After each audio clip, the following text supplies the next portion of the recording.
press and hold, tap brake to confirm, release pedal to confirm.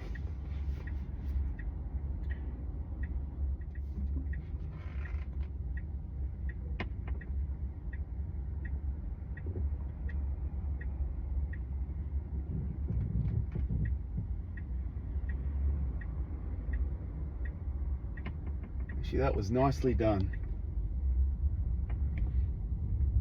That was actually a little bit of a confusing moment there, because there was a car wanting to park behind me and another car wanting to pass. So actually that's good to get that on video. G'day guys, we're running full self-driving supervised 13.2.9. I only just got this yesterday. We're in Fremantle in Western Australia. Yeah, there's a million videos of this, but I thought I'd do my own. I've been wanting this for a year and a half now. There's a lot of people that have been wanting this for a lot longer.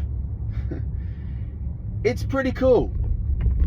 Version 14 only came out, I think, a couple of weeks ago in America, which is much better.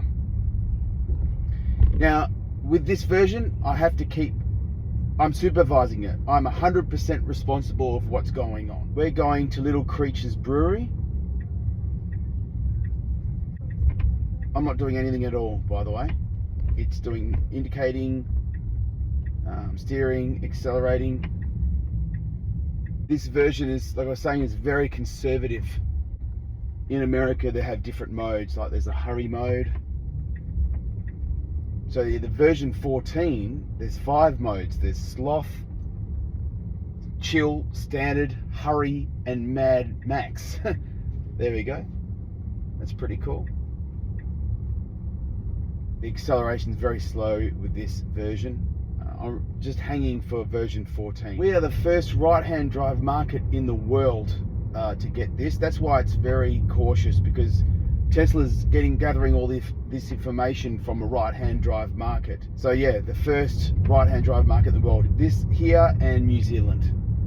So that is pretty awesome. Let's see if it parks. Let's see if it parks. I doubt it, but you never know. Little Creature's just on the left here, so we'll see what happens. If it doesn't, I'll have to... Could be reverse parking. Holy moly, there we go.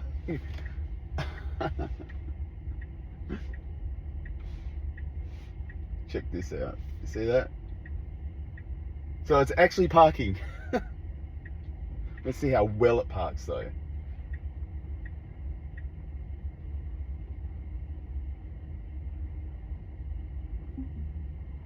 Yeah, not bad. Could be better.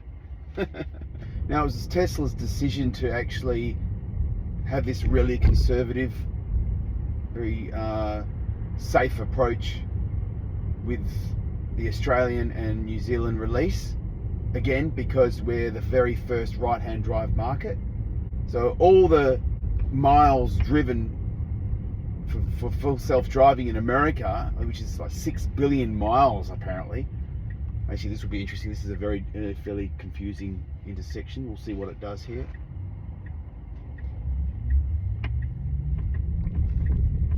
Technically, we were allowed to go first because we were there first. That person on the other side was approaching. Crosswalk coming up. Let's see what happens here. We're stopping for yep.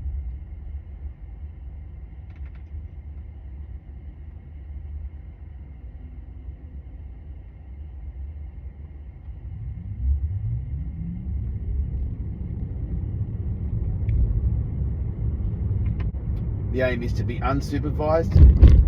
The aim is to actually have your car added to the taxi fleet, for instance, while you're working. So if you're working, your car's not just sitting there in the car park doing nothing. It can be used as a taxi and make money for you. So it's $149 a month, or it's $10,100 to buy outright. A lot of people are saying, oh, do you keep it forever? Can you transfer it to another car? Well, yes, at the moment you can.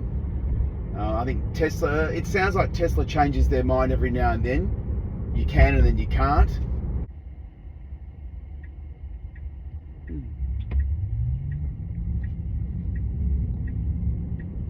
I reckon if they had a front camera on this, I reckon it would have made that decision quicker. I mean, like, you know, going through an alleyway, you can stick its nose out and see what's happening rather than relying on these cameras here. There's 8 cameras around, by the way. 3 at the front, 2 on each side, basically, and 1 on the back with the Model 3.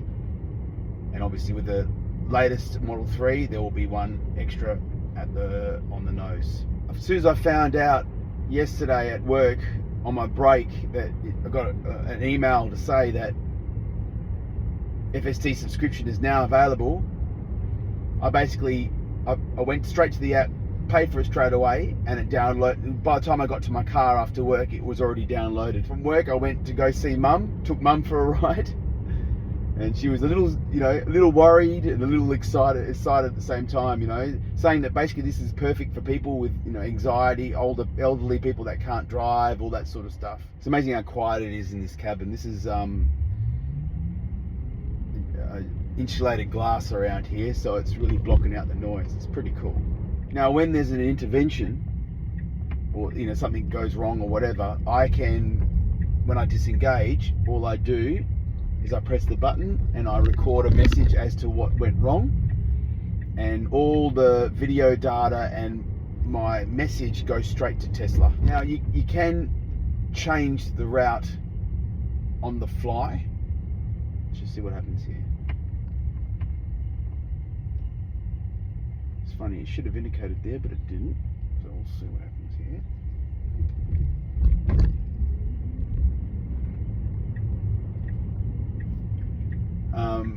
I've seen reports that it sometimes gets confused. I've done it a few times and it's been fine. I've just changed it up here, changed the route, and then it didn't hesitate at all. Navigate to Canning Bridge.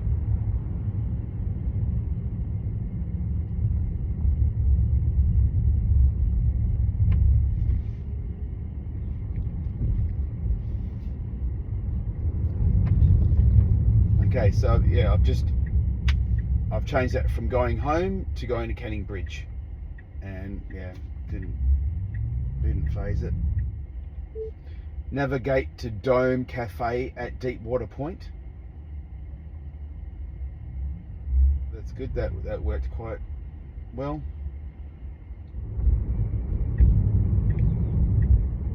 It's awesome. It saw that person walking but didn't brake all of a sudden, which is what happens with autopilot. Something gets close and bam, it throws the brakes on. This is completely different. It doesn't freak out when it's an amber, like it knows when to brake or to go through the amber as well. Let's see what happens here.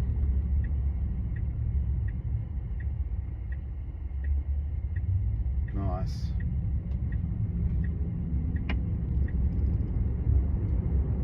According to a friend of mine, they've said that the city works really well. Shout out to Fan.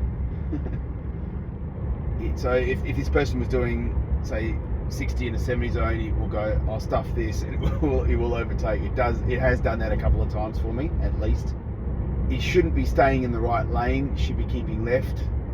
So that's another thing that I've noticed with this version. By law, you have to keep left unless overtaking. Here's the random, infamous common problem with the Teslas, the random wipes. So watch, if I put my foot down now, the indicator will go on and it'll turn. That's if it's safe, obviously. If there's no car there, of course.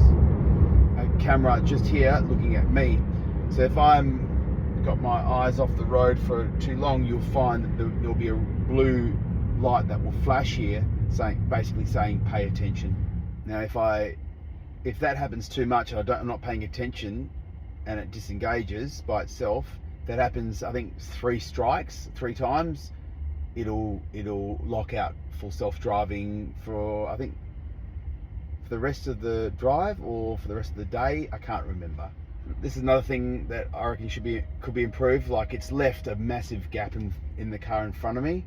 Well, I'm guessing that will be fixed in 14.